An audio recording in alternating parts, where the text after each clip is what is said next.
Legenda pendekar abadi. Menyempurnakan teknik dasar.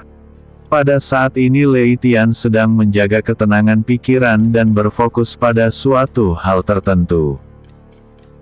Udara yang masuk dan keluar dari rongga hidung seperti yin dan yang, dua hal yang saling bertolak belakang, tetapi saling terhubung. Lei Tian berusaha keras mengarahkan pikiran untuk mencapai kesadaran yang lebih tinggi dan memberdayakan kekuatan sejati dari Qi yang berhasil ia serap. Tanpa ia sadari, lautan kesadarannya pun ikut menyerap Qi yang ia serap. Liontin naga petir yang sebelumnya menyerap ke dalam tubuhnya kini seperti parasit yang hidup mengandalkan inangnya. Hal ini berbeda dengan sebuah tanda ungu yang ditinggalkan saat Lei Tian disambar petir beberapa hari yang lalu. Tanda tersebut ternyata malah menghasilkan energi positif berupa energi vitalitas yang dapat menyembuhkan luka-lukanya. Hal ini jelas terlihat dari luka yang ia dapatkan tadi malam. Secara ajaib luka-luka tersebut mulai mengering dan tidak menimbulkan rasa nyeri lagi. Tak terasa waktu pun dengan cepat berlalu, hingga hari sudah menjadi gelap. Lei Tian tidak keluar dari kamarnya meskipun untuk sekedar makan dan minum. Gong Dun kini yakin jika Lei Tian sudah mulai menyatu dengan teknik kultivasinya. Jika seseorang sudah mampu menyatukan antara tubuh dan pikirannya, maka secara otomatis pengaktifan energinya akan berjalan dengan lancar. Di dalam kamarnya, Lei Tian tidak menghiraukan apa yang terjadi. Ia hanya fokus berkultivasi menyerap energi alam yang berada di sekitarnya hingga hari pun berlalu dan sudah berganti hari.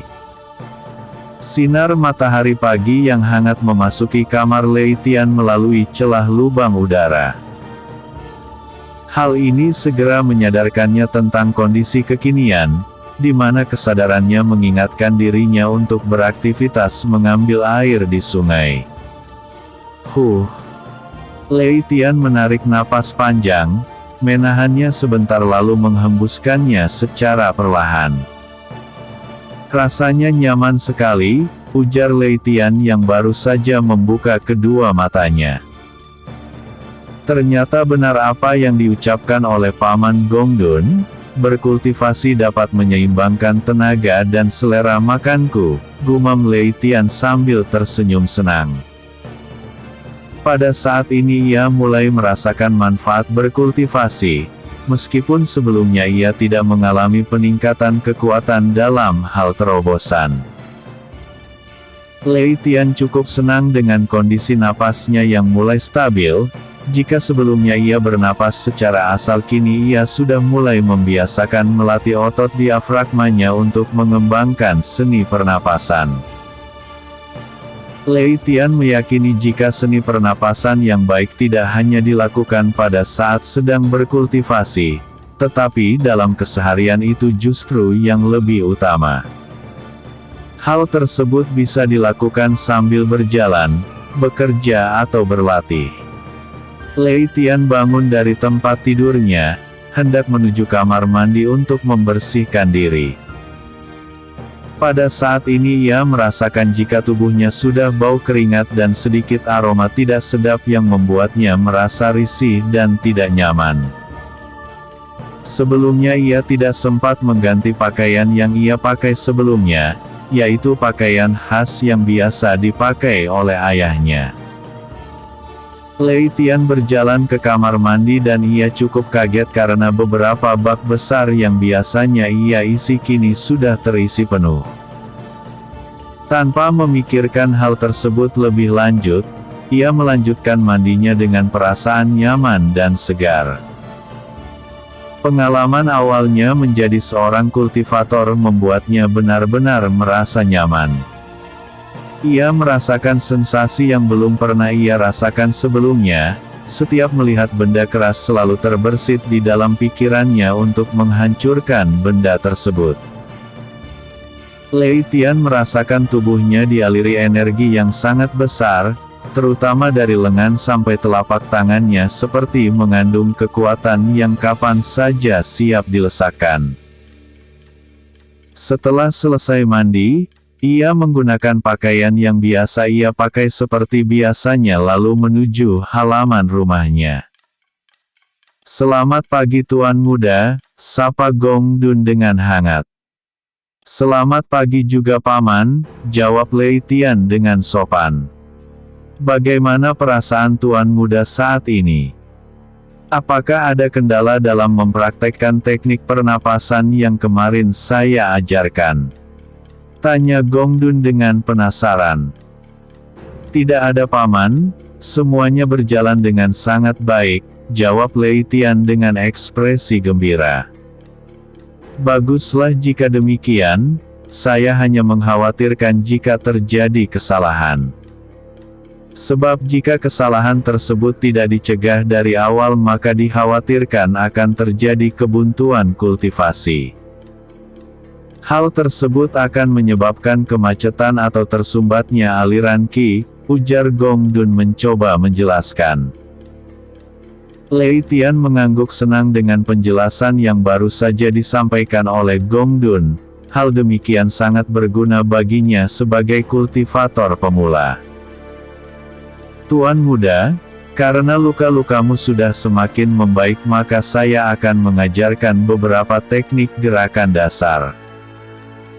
Namun jangan dipaksakan jika Tuan Muda masih merasakan perasaan tidak nyaman," ucap Gong Dun.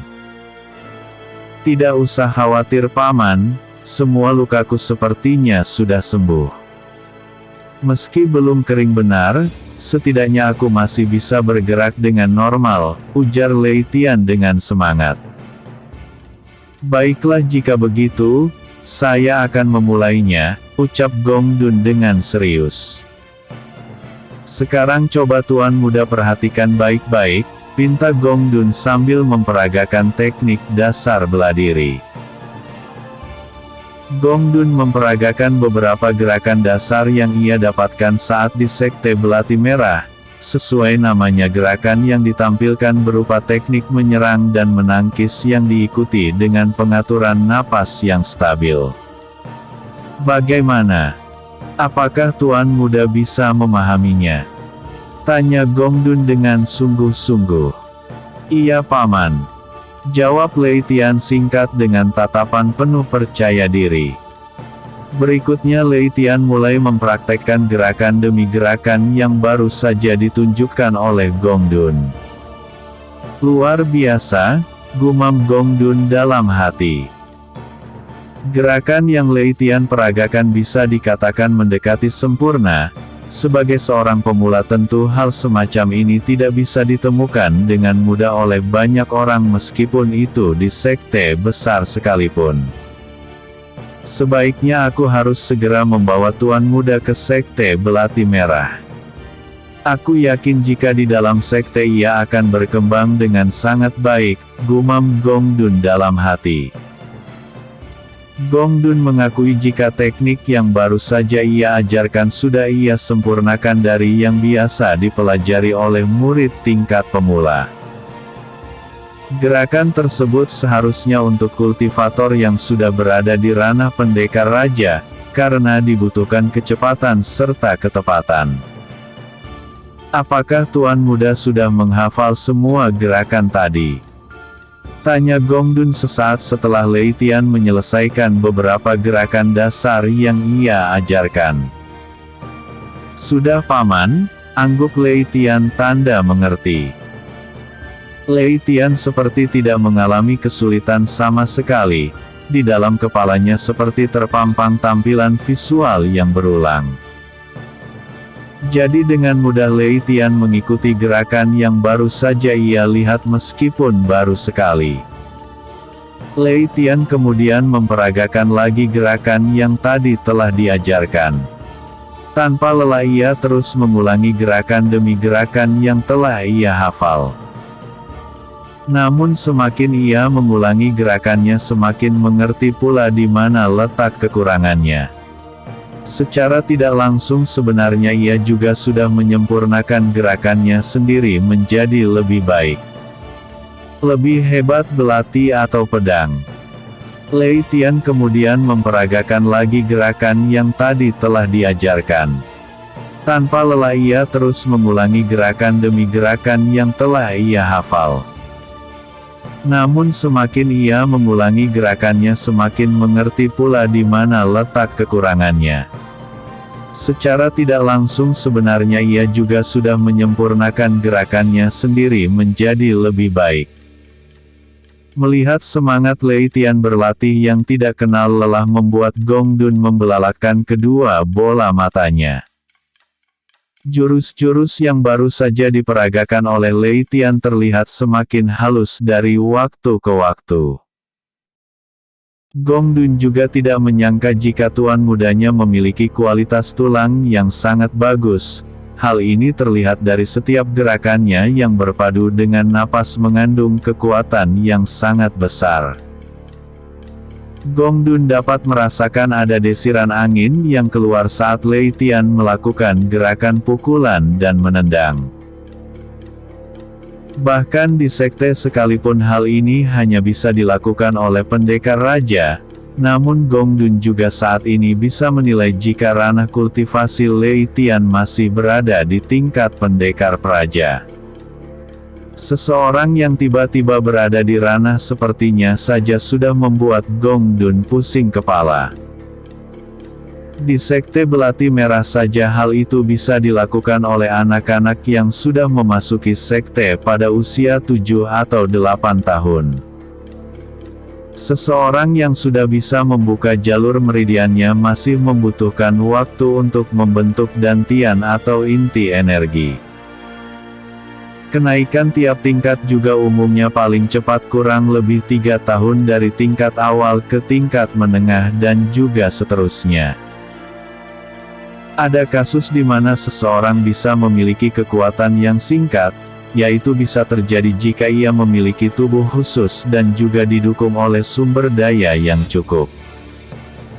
Tubuh khusus tanpa sumber daya yang cukup juga akan percuma, hal itu disebut kemubaziran bela diri.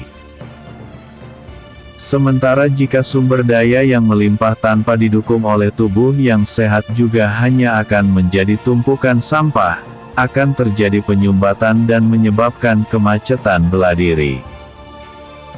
Dalam hal ini Gong Dun bisa menilai jika potensi yang dimiliki oleh Lei Tian akan semakin tergarap dengan sempurna seiring banyaknya kesempatan untuk berlatih. Dan hal seperti ini sekali lagi hanya bisa didapatkan di sekte. Tuan muda, jika saja tuan muda berlatih di sekte dengan sumber daya yang mumpuni, saya yakin tuan muda akan menjadi pendekar tangguh hanya dalam beberapa tahun saja. Sehingga kesempatan untuk menuju ibu kota Sichuan akan semakin terbuka. Ucap Gong Dun dengan ekspresi serius. Ibu kota Sichuan. Lei Tian tentu mengerti dengan arah pembicaraan Gong Dun. Menjadi pendekar tangguh memang merupakan cita-citanya sebelum ia memasuki dunia kultivator. Gong Dun tersenyum penuh arti lalu berkata, Ibu kota Sichuan merupakan kota utama yang dekat dengan istana Kekaisaran Qin. Di sana juga terdapat akademi kekaisaran yang hanya bisa dimasuki oleh jenius dari masing-masing sekte yang berhasil mengikuti ujian ketat, ujar Gong Dun. Untuk memasuki akademi kekaisaran ada banyak ketentuan yang harus dipatuhi oleh para murid, namun manfaat yang dapat diambil dari sana pun tidak sedikit. Bahkan saya dengar di sana juga terdapat beberapa pendekar ahli yang akan menjadi pengajar, lanjut Gong Dun memberi semangat. Aku kira semuanya bermuara di sekte dan aku akan menjadi pendekar tangguh, ternyata masih ada tempat lain lagi ya paman. Tanya Lei Tian dengan polos. Meskipun usianya sudah 15 tahun namun ia masih memiliki keterbatasan tentang dunia luar. Apalagi selama ini desa Gunung Batu merupakan desa terpencil yang tidak banyak dikenal oleh orang luar. Jadi informasi seperti ini biasanya hanya dapat diakses oleh orang-orang yang berada di kota Yusan atau kota lainnya. Hal seperti ini juga yang sudah mengekang Provinsi Jiangxi untuk lebih berkembang. Keterbatasan informasi seringkali menciptakan jurang kesenjangan yang dalam. Betul sekali Tuan Muda, jawab Gong Dun dengan serius. Aku rasa lebih cepat aku belajar di sekte maka akan semakin baik, gumam Lei Tian di dalam hatinya. Paman, apa masih ada teknik dasar lainnya untuk kupelajari? Tanya Lei Tian kemudian. Mendengar pertanyaan dari tuan mudanya, Gong Dun tersenyum malu. Sebenarnya teknik yang baru saja dikuasai oleh tuan mudanya adalah pelajaran untuk 1 minggu ke depan. Gong Dun sendiri benar-benar tidak menduga jika kemampuan Lei Tian sangat luar biasa. Hanya dalam beberapa jam saja ia sudah bisa melakukan gerakan dengan baik. Untuk teknik dasar sudah cukup, hanya saja saya akan menyiapkan belati untuk membiasakan diri, ucap Gong Dun menjelaskan. Saat ini Gong Dun sudah harus menyiapkan belati standar untuk bisa digunakan oleh Lei Tian. Sebagai pembudidaya seni beladiri sekte belati merah sudah terkenal dengan teknik belatinya. Di berbagai pertandingan beladiri yang digelar oleh pihak kekaisaran maupun pertandingan antar sekte besar, keahlian menggunakan belati seringkali mendapat cibiran. Pedang dianggap lebih unggul dalam serangan melumpuhkan lawan, seperti yang sering digaungkan oleh sekte pedang emas yang selama ini mendominasi urutan nomor 1 sekte beladiri. Baiklah jika begitu Paman, ucap Lei Tian sambil menyeka peluhnya. Setelah mengatakan hal itu, Lei Tian mengeluarkan beberapa tael emas dari dalam cincin penyimpanannya. Paman, ambillah ini dan gunakan untuk membeli senjata yang Paman maksud, ujar Lei Tian dengan santai. Tuan muda ini terlalu banyak, jawab Gong Dun. Tidak apa-apa Paman, sisanya bisa Paman gunakan untuk keperluan Paman, ucap Lei Tian dengan sopan. Di kehidupan benua timur sendiri penggunaan mata uang terdiri dari jenis perunggu, perak dan emas. 1 tael perak, sama dengan 100 perunggu. 1 tael emas, sama dengan 37 gram emas. 1 tael emas, sama dengan 10 tael perak. Selain mata uang tersebut, terdapat juga alat tukar lainnya yang dinamakan batu roh. Hanya saja alat tukar jenis ini sangat berharga dan tidak memiliki nilai tetap jika dibandingkan dengan emas. Penggunaan batu roh sendiri terbatas di kalangan kultivator saja. Selain untuk bertransaksi, kegunaan lain batu roh adalah untuk meningkatkan kekuatan kultivasi. Namun sayangnya penggunaan batu roh hanya akan berguna bagi pendekar yang berada pada pendekar tingkat langit saja. Setelah itu, penggunaan batu roh akan semakin berkurang efeknya karena semakin tinggi level seseorang maka semakin besar pula sumber daya yang ia butuhkan. Setelah menerima uang pemberian dari tuan mudanya, Gong Dun segera pergi ke kota Yusan untuk mencari senjata yang akan digunakan oleh Lei Tian ketika berada di sekte. Meskipun di sekte belati merah ia mendapatkan belati standar, namun tidak ada larangan juga menggunakan belati dengan kualitas lebih baik. Apalagi sebagai seseorang yang pernah mengenyam pendidikan ilmu beladiri di sekte tersebut, tentunya Gong Dun memiliki pertimbangan atas pengalamannya tersebut. Perasaan Zhao Yuxi. Setelah kepergian Gong Dun yang menuju ke kota Yusan, selanjutnya Lei Tian ingin ke sungai melakukan aktivitas seperti biasa. Kali ini ia berjalan dengan penuh percaya diri. Napasnya pun lebih teratur sambil membiasakan pelatihan yang diberikan oleh Gong Dun. Lei Tian sebenarnya ingin berburu kembali, ia juga ingin menghilangkan kesedihannya yang baru saja ditinggal mati oleh ibunya. Beberapa penduduk desa yang mengenalnya kini mulai memperhatikan Lei Tian, setiap berjumpa dengan warga lainnya ia disapa lebih dulu. Di dunia ini hanya orang yang kuat yang diperhatikan oleh orang lain, sedangkan yang lemah akan luput dari pandangan yang lainnya, gumam Lei Tian dalam hati.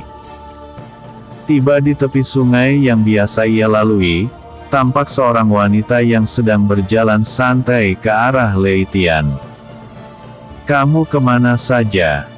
ucap wanita tersebut yang ternyata adalah Zhao Yuxi. Lei Tian mengernyitkan alisnya dengan dalam. Meskipun kini ia sudah berbaikan dengan Zhao Yuxi, namun ia sedikit merasa aneh dengan perubahan sikapnya yang tiba-tiba. "Aku ada di rumah dan baru kali ini keluar," jawab Lei Tian dengan hati-hati. Ia khawatir dijebak seperti sebelumnya, oleh karena itu ia berpikir untuk tidak terlalu mempercayai seseorang. "Bagaimana keadaan lukamu?" tanya Zhao Yuxi dengan nada peduli. "Aku sudah tidak apa-apa," jawab Lei Tian. "Bagaimana bisa secepat itu lukamu pulih?" tanya Zhao Yuxi dengan keheranan. Ia tentu saja tahu bagaimana kondisi Lei Tian, selama ia pingsan dirinya lah yang merawat dan membersihkan luka-lukanya. Paman Gongdun memberikan beberapa ramuan herbal, serta ia juga memiliki teknik pengobatan, jawab Lei Tian. "Apa yang sedang kamu lakukan di sini?" tanya Lei Tian kemudian. "Aku sengaja ingin mencarimu, dari tadi pagi aku sudah berada di sini," ujar Zhao Yuxi. "Tidak biasanya, apakah ada hal yang bisa aku bantu?" tanya Lei Tian. "Aku hanya ingin mengantarkan makanan, dari kemarin kau langsung pergi begitu saja. Aku jadi merasa tidak enak," ujar Zhao Yuxi sambil mengeluarkan bungkusan yang berisi makanan. Lei Tian sedikit merasa hangat, setelah sekian tahun ia mengenal Zhao Yuxi baru kali ini ia mendapatkan perhatian dari gadis tercantik di desa tempatnya tinggal tersebut. "Kamu tidak perlu melakukan hal seperti ini lagi. Aku tidak mau merepotkanmu," ucap Lei Tian. "Ini semua sebagai ucapan terima kasihku," balas Zhao Yuxi. Setelah terdiam sejenak, lalu Lei Tian menerima bungkusan tersebut dan berkata, "Sebaiknya kita makan bersama saja." "Baiklah jika begitu, aku tidak akan keberatan," timpal Zhao Yuxi dengan senang. Keduanya lalu berjalan ke sekitar pinggiran sungai. Di bawah pohon rindang terdapat sebuah batu besar yang bisa dijadikan alas untuk mereka duduk. Zhao Yuxi membukakan bungkusan tersebut lalu menyiapkan makanan yang sudah ia bawa dari rumahnya tersebut. Sementara Lei Tian mulai menikmati hidangan tersebut, beberapa suap makanan dengan cepat masuk ke dalam mulutnya. Dari kemarin ia memang belum makan, namun setelah berkultivasi dengan baik ia tidak merasakan lapar dan haus pada saat ini. Demi menjaga perasaan Zhao Yuxi, ia tidak mau menolak kebaikan seseorang yang dilakukan dengan tulus. "Bagaimana keadaan warga desa pada saat ini?" tanya Lei Tian di sela waktu makannya. "Mereka semua baik-baik saja, hanya saja beberapa orang yang meninggal dan terluka menimbulkan kepedihan di hati keluarganya masing-masing," jawab Zhao Yuxi. "Maafkan aku yang tidak menghadiri pemakaman ibumu," kata Zhao Yuxi kemudian dengan nada menyesal. "Sudahlah, tidak apa-apa, semuanya sudah berlalu," ujar Lei Tian sambil menundukkan kepalanya. "Setelah ini apa yang akan kau rencanakan?" tanya Zhao Yuxi kemudian. Sepertinya aku akan meninggalkan desa ini, jawab Lei Tian sambil memasukkan makanan ke dalam mulutnya. Apakah tidak ada yang membuatmu ingin bertahan di tempat ini? Tanya Zhao Yuxi memberanikan diri. Tidak ada, setelah mengetahui asal-usul keluargaku. Aku harus kembali secepatnya, meskipun ke depan jalanku akan dipenuhi onak berduri, jawab Lei Tian. Itu berarti kita tidak akan bisa bertemu lagi. Tanya Zhao Yuxi dengan nada sedikit sedih. Jika ada kesempatan pasti kita akan bertemu lagi, jawab Lei Tian dengan tenang. Entah mengapa perasaan Zhao Yuxi justru yang kini menjadi gelisah, mendengar kepergian Lei Tian yang bukan siapa-siapa membuatnya merasa kehilangan. Terima kasih atas makanannya. Sekarang aku mau berburu hewan, ucap Lei Tian. Bolehkah aku ikut? Aku sebelumnya ingin sekali melakukan hal tersebut, hanya saja ayahku selalu melarang, ucap Zhao Yuxi dengan nada memohon. Sebenarnya agak berbahaya bagi seorang wanita, karena jalan menuju tempat perburuan juga cukup terjal. Oleh karena itu sebaiknya kau tidak usah ikut, ujar Lei Tian yang khawatir. Zhao Yuxi hanya terdiam, wajahnya tertunduk lemas saat mendengar penolakan dari Lei Tian. Biasanya orang-orang akan berlomba untuk mendekatinya, tetapi tidak dengan pria yang berada di depannya. Sudahlah kamu tidak usah sedih, sebagai gantinya aku akan mengunjungimu, ucap Lei Tian berusaha menghibur. Benarkah? Tanya Zhao Yuxi dengan senyum merona. Perubahan suasana yang begitu cepat ini membuat Lei Tian sedikit heran, namun ia hanya menilai wajar sebagai hubungan pertemanan. Tentu saja, jawab Lei Tian singkat. Baiklah jika begitu, aku akan pulang sekarang, ucap Zhao Yuxi dengan gembira. Setelah berpisah di tempat itu, Lei Tian beranjak pergi menuju tempat kemarin ia mendapatkan hewan buruan. Ia meyakini jika tempat tersebut merupakan tempat persinggahan hewan untuk mencari makanan sekaligus akses bagi mereka untuk menuju sungai untuk minum. Sementara itu Gong Dun yang sudah bergegas menuju kota Yusan, mempercepat langkahnya. Ia ingin menuju sebuah toko yang khusus menjual perlengkapan kultivator. Selama bertahun-tahun dalam menyembunyikan identitasnya, Gong Dun berprofesi sebagai pedagang jadi ia sudah mengenal seseorang yang dapat diandalkan dalam urusan ini.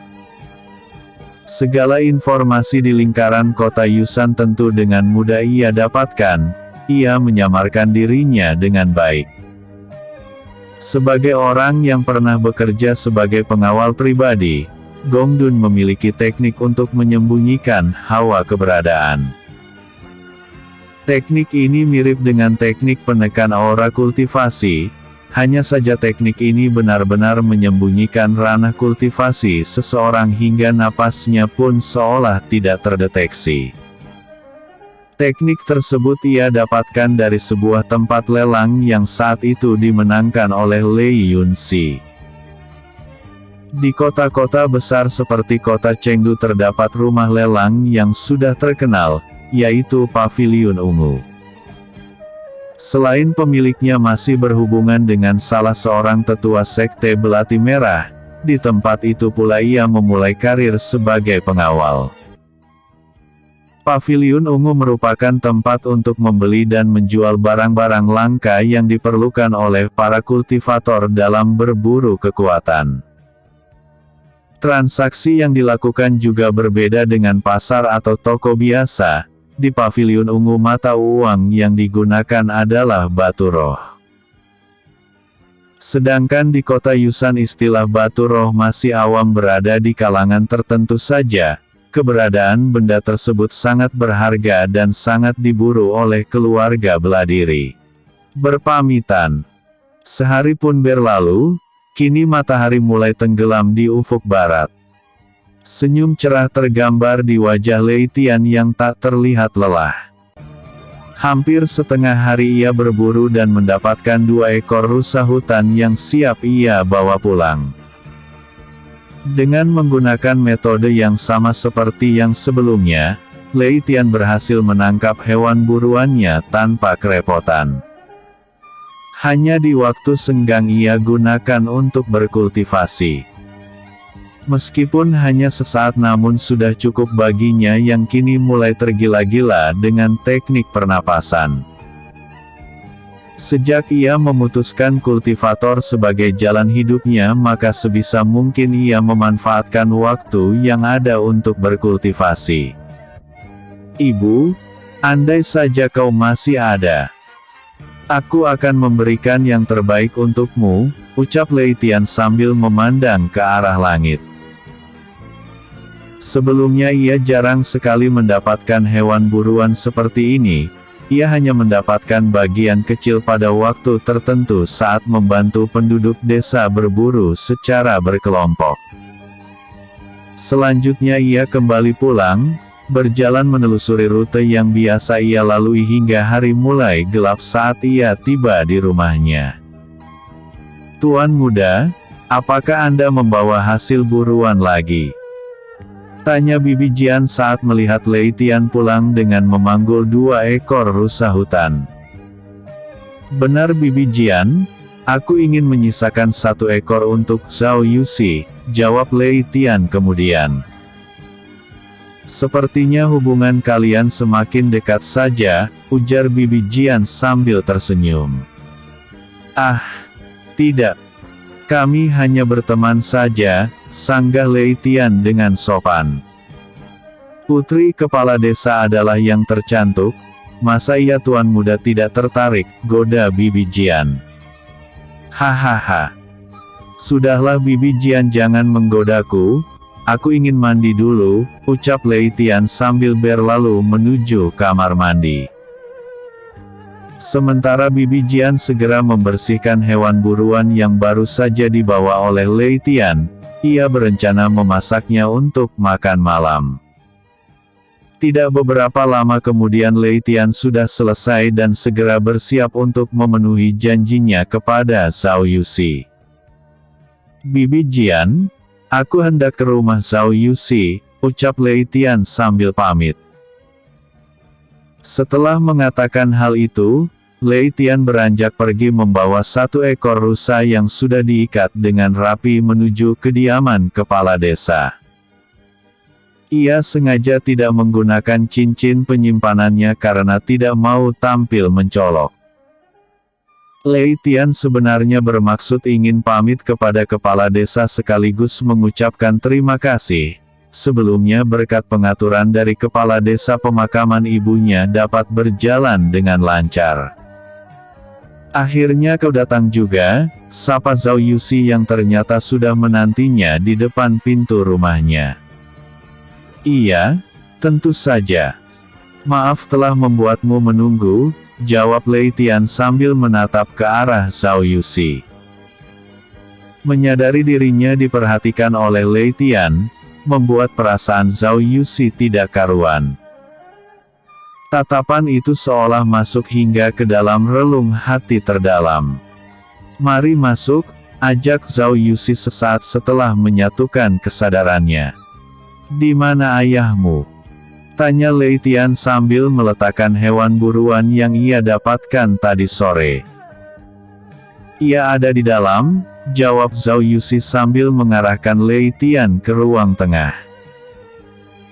Ruangan tersebut tidak asing, sebelumnya bahkan Lei Tian sempat berada di dalam kamar pribadi Zhao Yuxi saat ia tak sadarkan diri.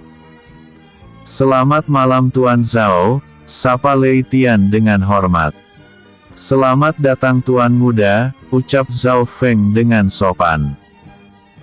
Kepala desa tersebut mengubah panggilannya kepada Lei Tian, meskipun ia tidak tahu maksudnya namun saat melihat Gong Dun begitu hormat pada Lei Tian maka kepala desa tidak berani tidak sopan kepada Lei Tian. Tidak usah memanggilku seperti itu, cukup Paman Gongdun dan Bibi Jian saja yang seperti itu, ujar Lei Tian dengan perasaan tidak enak. Lagi pula saya dan Nona Zhao berteman, ucap Lei Tian kembali. Baiklah jika demikian, silahkan duduk, ucap Zhao Feng dengan ramah. Zhao Yusi segera menyiapkan minuman berupa teh herbal yang menjadi kebanggaan warga desa Gunung Batu. Tuan Zhao, sebenarnya maksud kedatangan saya adalah untuk berpamitan. Entah besok atau lusa saya dan juga Bibi Jian akan pergi ke ibu kota Jiangqi, ucap Lei Tian menjelaskan maksud kedatangannya. Zhao Yusi yang mendengarkan perkataan Lei Tian memiliki ekspresi wajah yang terlihat buruk, segera ia meninggalkan ruangan tersebut menuju kamarnya. Menyaksikan gelagat yang tidak biasa dari putrinya tersebut, Zhao Feng hanya menghela napas pendek sambil menggelengkan kepala. Sepertinya di antara kalian berdua telah terjadi sesuatu. Sebagai generasi yang lebih tua aku tidak mengerti dengan sikap anak muda zaman sekarang, ucap Zhao Feng kepada Lei Tian. Tuan, aku sama sekali tidak mengerti dengan maksud Anda, ucap Lei Tian dengan polos. Sebaiknya kau segera hampiri putriku, kadangkala seorang wanita sulit dimengerti perasaannya, ujar Zhao Feng selaku ayah. Baiklah Tuan, jawab Lei Tian yang masih heran dengan perubahan situasi yang cepat ini. Setelah berkata seperti itu, Lei Tian beranjak pamit dan menuju kamar Zhao Yusi di mana ia pernah dirawat sebelumnya. Apakah kau baik-baik saja? Tanya Lei Tian sesaat dirinya berada di dalam kamar Zhao Yusi yang tidak terkunci. Mendengar suara Lei Tian di dekatnya, tubuh Zhao Yusi segera berlari dan memeluk tubuh Lei Tian dengan erat. Sadar berada dalam posisi sulit, Lei Tian ingin menguraikan pelukan Zhao Yusi. Namun pelukan Zhao Yusi semakin erat, dan pipinya mulai basah dengan air mata. Aku benci kamu. Benci.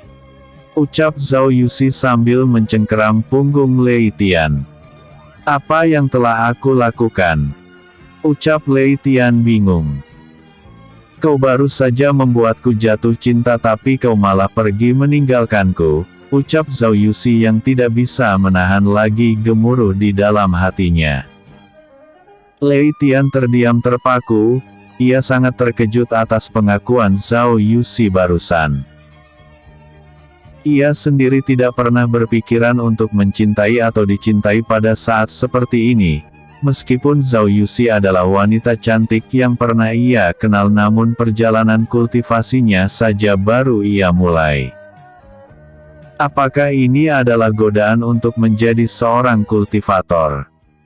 Gumam Lei Tian dalam hati. Maafkan aku telah membuatmu seperti ini. Namun aku sendiri tidak bisa untuk tidak pergi untuk melihat dunia luar, ujar Lei Tian. Aku mengerti, aku juga tidak akan menghalangimu. Hanya saja aku akan sangat sulit melupakan dirimu di masa depan, ucap Zhao Yusi. Kita tidak akan pernah tahu masa depan akan seperti apa, namun aku juga tidak akan melupakan tempat ini begitu saja. Walau bagaimanapun di sini adalah tempat aku dibesarkan, kelak aku pasti ke tempat ini lagi walau sekedar berkunjung, ucap Lei Tian. Iya, tidak apa-apa. Aku akan menunggumu hingga di hari itu. Aku juga akan menunggumu hingga kau menjadi orang kuat, ujar Zhao Yusi. Lei Tian terdiam, ia juga tidak berani berkata-kata lagi.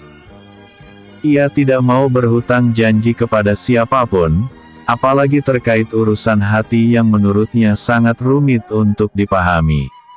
Menuju Sekte Belati Merah. Setelah berpamitan dengan keluarga Zhao Yusi, kini Lei Tian kembali pulang ke rumahnya. Ia tidak mau terlalu lama berada di dekat Zhao Yuxi. Membangun sebuah perasaan menurutnya masih belum bisa ia lakukan pada saat ini. Apapun alasannya ia akan menghindari jatuh cinta, yang ia pikirkan adalah untuk menjadi kultivator tangguh. Ia tiba di rumahnya sebelum larut. Di dalam rumah Bibi Jian sudah menyiapkan makan malam terakhir karena besok mereka akan segera pergi meninggalkan desa Gunung Batu. Sebelumnya Gong Dun sudah menyampaikan tentang rencananya untuk membawa Lei Tian ke Sekte Belati Merah, sementara Bibi Jian akan diajak oleh Gong Dun ke ibu kota Jiangqi untuk memulai hidup baru. Lei Tian segera makan dengan lahap aneka masakan yang sudah dimasak oleh Bibi Jian, termasuk hewan buruan yang ia dapatkan tadi sore. Setelah itu ia kembali memasuki kamarnya dan melakukan kultivasi kembali untuk meningkatkan kekuatannya. Keesokan harinya, Gong Dun kembali datang setelah perjalanannya dari kota Yusan. Di tangannya terdapat sebuah kotak kayu berukuran hampir 50 cm. Di dalam kotak tersebut terdapat sebuah belati yang dengan dua sisi mata pisau yang sama tajam. Tuan muda, ini adalah belati senjata kelas menengah. Beratnya sekitar 20 jin atau setara dengan 10 kg. Saya harap tuan muda akan terbiasa menggunakannya, ucap Gong Dun. Senjata tersebut ia dapatkan dari seorang kenalan di kota Yusan. Kualitas barang tersebut tidak diragukan.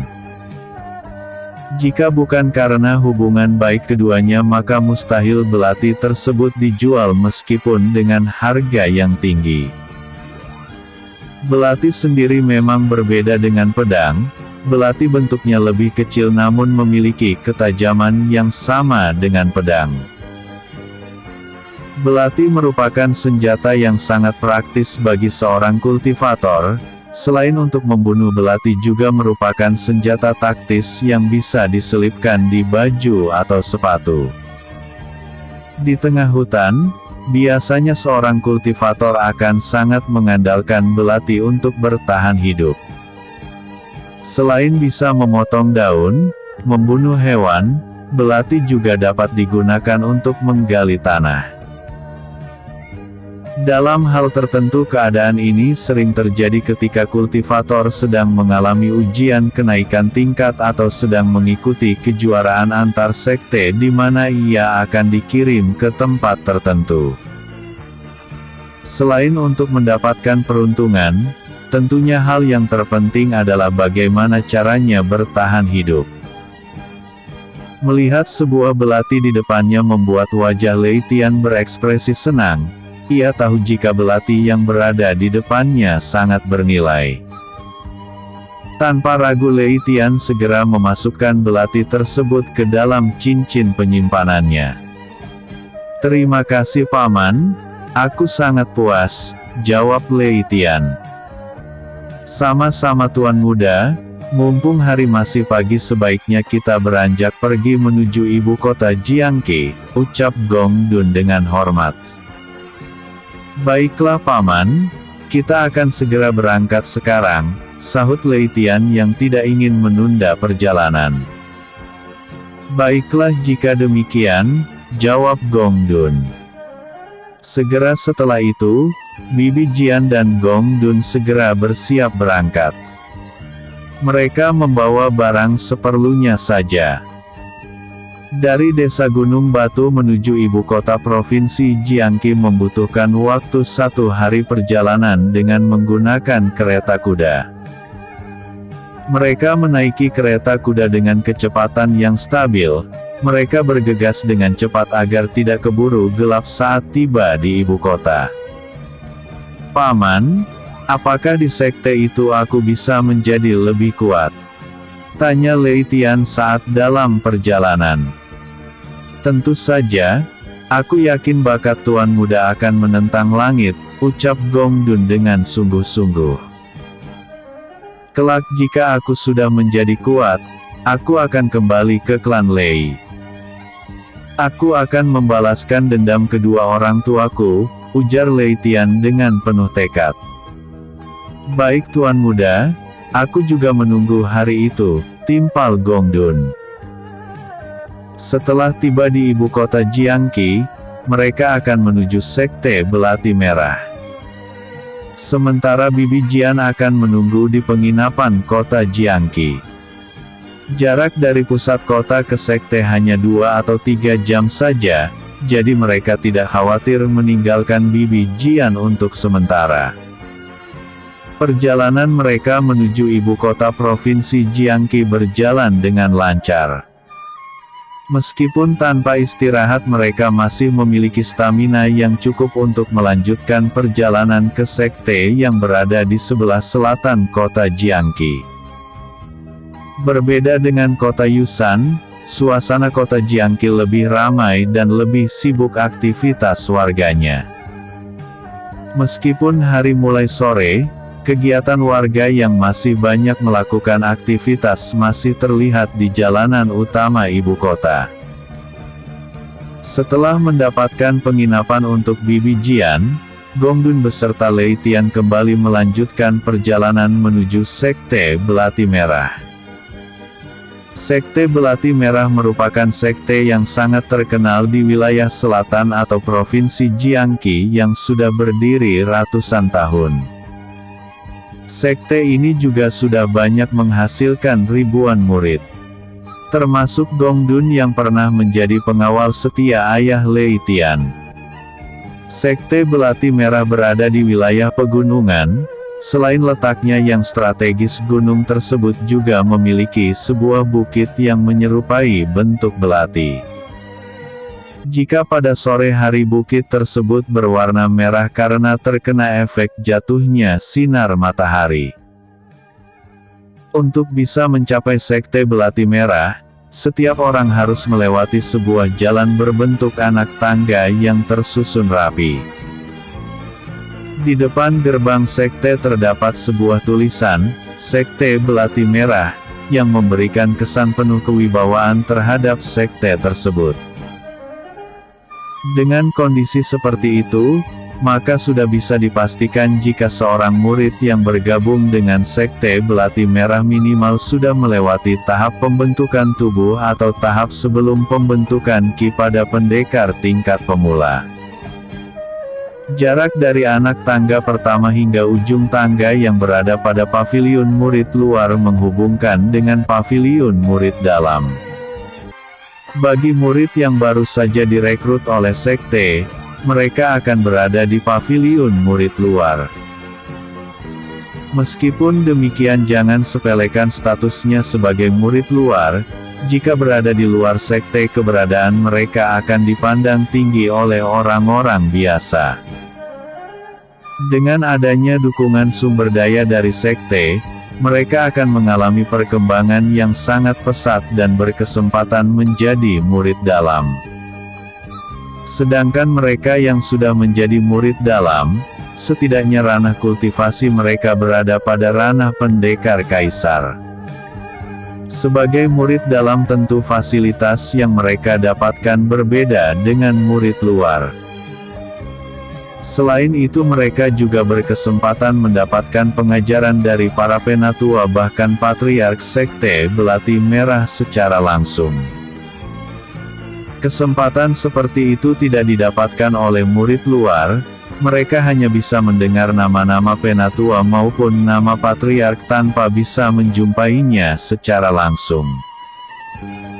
Selama proses pembelajaran, murid luar hanya dibimbing oleh diaken dan juga penatua murid luar.